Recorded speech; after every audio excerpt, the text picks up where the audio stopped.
आजी, मला लई भुका लागल्या ती. काहीतरी दे ना गे. रखमा मगाधरनं राधाक्कांच्या मागे लागली होती. तिच्या प्रत्येक वाक्यानं राधाक्कांची बेचैनी क्षणाक्षणाला वाढत चालली होती. काय करू आता या पोरीचं? आई बापाविना पोर, मीही अशी म्हातारी. माझ्याच्यानं आताशा कामं बी होत नाहीत. नाहीतर कुठेतरी धुणीभांडी करून तरी 4 पैकं कमावलं असतं मी. भगवंता, अशी कशी वेळ आणलीस या म्हातारीवरती? राधाक्का मनातच देवाला आळवीत होत्या.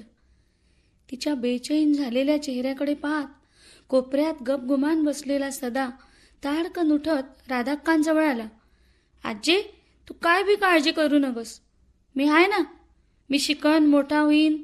तुला आणि रखमीला बी सांभाळेन व्यवस्थित. राधाक्कांच्या खांद्यावर हात ठेवत सदा हिमतीनं म्हणाला. होय रे माझ्या लेकरा, मी का म्हणून काळजी करणार तू असल्यावरती? राधाक्का सदाच्या शब्दानं गहीवरून त्याला जवळ घेत म्हणाल्या. आजी, दे ना गे खायला. पुन्हा रखमा राधाक्कांजवळ येत तिला हलवीत सांगत होती. रखमे, असा त्रास देतात वय गा आजीला? सकाळच्याला चहा पिली होतीस ना? बिस्कुटही खाल्लं होतंस एक, आठवते का नाही? असू दे र, लहान पोरती. आता माध्यान्ह व्हायला आली, भुका लागणारच की. मीच म्हातारीनं काय केलं नाही. काय करू, घरात अन्नाचा दाणा देखील नाही.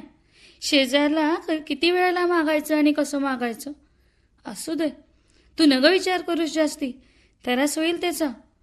माझ्याकडे 2 रुपये आहे ती. मी रखमीला चुरमुर घेऊन देतो शाळेला जाताना. चुरमुऱ्यांचं नाव काढताच राधाक्कांच्या चिरगुट पदराजवळ चाळे करत बसलेली रखमा धावतच सदूकडे आली. तिला घेऊन सदू झोपडी बाहेर पडला.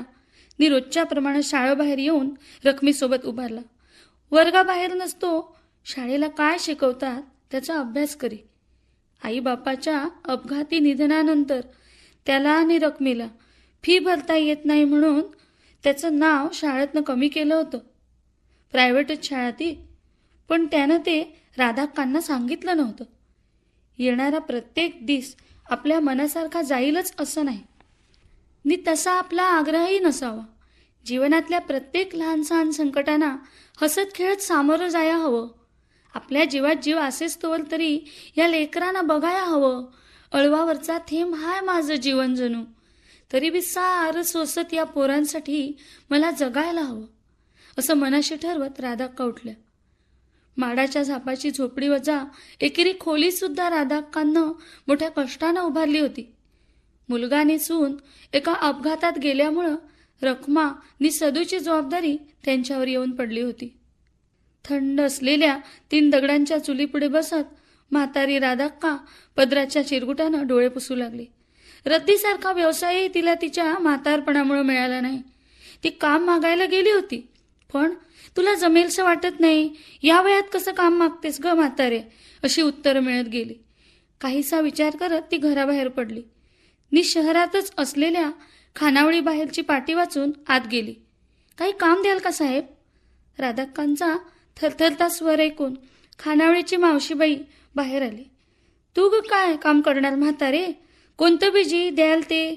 जेवण कराया मदत करण्यापासून ते वाढेपर्यंत नि उष्टी खरकटी काढापर्यंत जी. तुझं वय तरी बघितलेस का? काम मागायला आली असते. आम्हाला तरणीबाई हवी आहे खानावळीसाठी. तू जेवण करताना तिखट मीठ कमी करशील, वयानुसार दृष्टी अधू झाल्यामुळं थरथरत्या हाताने वाढशील, उष्टी खरकटी बी दिसायची नाहीत नीट. मालकीणबाई बोलत चालली होती. बाहेर पाटी वाचून आले जी, दया करा गरीबावर, मी समद व्यवस्थित करेन. राधाक्का विनवणी करत होत्या. तू जातेस का? मी चोर सुद्धा असायचीस, असं म्हणत मालकीणबाईंनी राधाक्कांवर हात उगारायलाही कमी केलं नाही. दिसेल त्या वाटेनं राधाक्का पावलं टाकत चालल्या होत्या. पार सुरकुतून गेलेला चेहरा, बोलके तरीही खोल असे गेलेले डोळे, गरिबीनं खंगून क्षीण असं झालेलं जर्जर शरीर, गुडघ्यापर्यंत असलेलं जीर्ण लुगडं, ठिगळं लावलेला पोलका, लिंबा एवढा झालेला पिकल्या केसांचा अंबाडा आणि कमरेत थोडंसं वाकलेलं शरीर, हे सारं सारं तिच्या कामाच्या आड येत होतं. तिच्या या अवताराकडे पाहून कोण कामच द्यायला तयार होत नव्हतं. झाडांनाही करपून टाकेल असं तळतळीत ऊन. एक औंढा घोटत राधाक्काने पायाला विसावा दिला. घशाला कोरड पडल्यागत झाली. पाणी मागण्यासाठी ती जवळच असलेल्या एका घरात शिरली. वाईच पाणी देता का बाई प्यायला? घसा पार सुकलाय बघा. खिडकीतनं पाणी मागत असलेल्या राधाक्काला तिनं ग्लासभर पाणी देऊ केलं. इथं काम मिळेल का? काय बी करन, घरकाम वगैरे. पगार नका देऊ. शिळं पाकं बी खायला दिलं तरी चालेल. राधाक्का पाण्याचा ग्लास रिकामा करीत म्हणाली. अगं थेरडे, इतकं वय झालं तरी बी काम मागत फिरतीयस वय ग? मी माझ्या पोटावर पाय आणतीस? मी या घरची मोलकरीण आहे. इकडे पुण्यांदा काम मागाया आलीस तर याद राख. चल चालती हो इथून. मोठी आली आहे काम मागाया. कुठनं पाणी दिलं या म्हातारीला? असं पुटपुटत मोलकरीणबाईने घरात जाऊन धाडकन दार लावलं. मला काहीतरी करायला हवं माझ्या रखमीसाठी, सदूसाठी, असा विचार करत राधाक्का घराजवळ पोचल्या. राधाक्का, अवे राधाक्का. शेजारच्या सरूबाईंचा आवाज ऐकून राधाक्का दारातच थबकल्या. भात नि लसणीचं तिखट आहे, घेऊन जा सदू रखमीसाठी. हे ऐकताच राधाक्कांचे क्षीण डोळे हसल्यागत झाले. त्यांच्या चेहऱ्यावर समाधानाची छटा उमटली. सरूनं दिलेलं भात नि लसणीचं तिखट घेत त्या झोपडीत आल्या. सदू रखमा शाळेला जात नाहीत होय वळली? आमचा माधू सांगित होता. शाळा बाहेरच उभारलेली असतात दोघं बी. त्यांच्या मागणं आत येत सरूबाई म्हणाल्या. काय सांगतायसा काय? राधाक्का जरा चमकून म्हणाल्या. मग असं चेहऱ्यावरचं समाधान पार पुसून गेलं होतं. त्यांची जागा प्रश्नचिन्हांनी घेतली होती. ओठावरील मगासचं हसू ओठातच विरल्यागत झालं. त्या मटकन चुलीवर बसल्या. विचारा आल्यावर पोरासने. मी येते असं म्हणत सरूबाई निघून गेल्या. तिन्ही सांजा झाल्या. झोपडीतल्या विठ्ठलाच्या फोटोपुढे हात जोडत असताना राधाक्कांचे डोळे भरून आले. विठ्ठला, पांडुरंगा, हेच दिस पाहायची साठी मला जिती ठेवलीस वैर? मी तुला फुलं नाही वाहू शकत. तेलवात तर सोड, साधी अगरबत्ती सुधी दाखवू शकत नाही. कारण तुला माहीत आहे, झोपडीतल्या बत्तीसाठी तेल नव्हतं. ते सरूबाईने दिलं तर थोडंसं. तेलवात, अगरबत्ती, फुलं या साऱ्यांसाठी पैका लागतो. पण माझी भक्ती, प्रेम कुठं कमी पडलं सांग विठ्ठला, सांग. आजी, मी आले. रखमा उड्या मारत धावत पाठमोरं असलेल्या आजीला बिलगली. सदूही पाठीमागून आला. रोजच्या प्रमाणे राधाक्का तिला जवळ न घेता, तिचे मुके न घेता पाठमोऱ्या गप्प उभ्या राहिल्या. आजे, बोल की ग. रखमेच्या पाटणा आलेला सदू राधाक्कांच्या समोर जाऊन उभा राहिला. तब्येत बरी आहे ना व तुझी? राधाक्कांच्या कपड्याला हात लावीत सदा विचारत होता. मला काय धाड भरली आहे? अजून जित्ती आहे, पण लवकरच मरेन असं वाटतंय या तुझ्या असल्या वागण्यानं.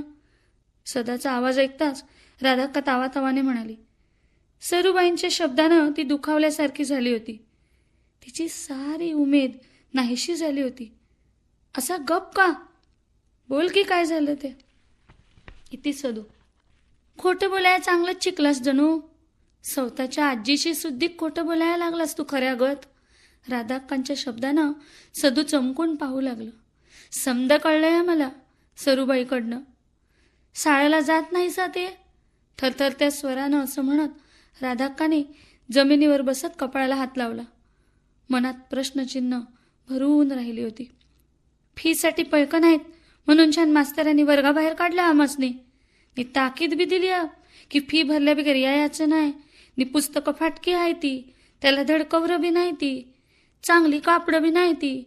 फाटकी कपडं घालत शाळेत येऊच जाऊ नका म्हणाले मास्तर. काय करणार मग म्या? आयबा गेल्यापासनं किती करतीस तू आमच्यासाठी. नी या म्हातारपणात तुला किती त्रास द्यायचा आम्ही म्हणून नाही सांगितलं म्या. महिना झाला हातगाडी उडाया जात होतो गावात. फीचं पैक जमवाया 10 रुपये साठल्या ती आत्तापर्यंत. हे बी सांगतो आत्ताच, नाहीतर त्या सरूबाईकडनं कळल्यामुळं तुझं मन अजून दुखाया नको. मला माफी कर आजे. पुण्यांदा नाही लपवणार असं काय तुझ्यापासनं. पण तू नाराज नको होऊस बघ. तू जर नाराज झालीस तर आम्ही कुणाकडे बघायचं ग? राधाक्काला सदूच्या शब्दानं गहीवरून आलं. मी नाराज नाही र, पण तू शाळेला जावं एवढंच वाटतंय बघ. तू मोठा व्हावा, शिकावा, नाव कमवावं इतकंच वाटतंय बघ. सरूबाईने दिलेलं जेवण राधाक्काने रखमीने सदूला वाढलं. नी जेवून झाल्यावर दिवा फुकून त्या बी आडव्या झाल्या. आज बाजारचा दिस, तांबडं बी लवकर फुटलंय असं म्हणत राधाक्काने आपला सकाळचा नित्यक्रम आटपला नी त्या कामासाठी बाहेर पडल्या. पाय वाटेने चालत चालत त्या बाजारापर्यंत आल्या. 12 वाजून गेल्यामुळे उन्हाने बरंच डोकं वर काढलं होतं. राधाक्कांच्या अनवाणी पायांना त्याची झळ लागत होती. त्या भराभर पावलं उचलत चालत होत्या. दोन्ही बाजूनी बाजार अगदी गच्च भरला होता. भाजीवाले, कपडेवाले, फळवाले, चपलावाले, साऱ्या वस्तूंचा बाजार भरला होता. चिरगुट झालेल्या लुगड्याच्या पदरानं सुरकुतलेल्या क्षीण चेहऱ्यावरचा घाम पुसत त्यांनी एक उसासा टाकला आणि थकवा आल्यानं त्या कडेला उभारल्या. कंबर ताठ करीत त्या इकडे तिकडे पाहू लागल्या.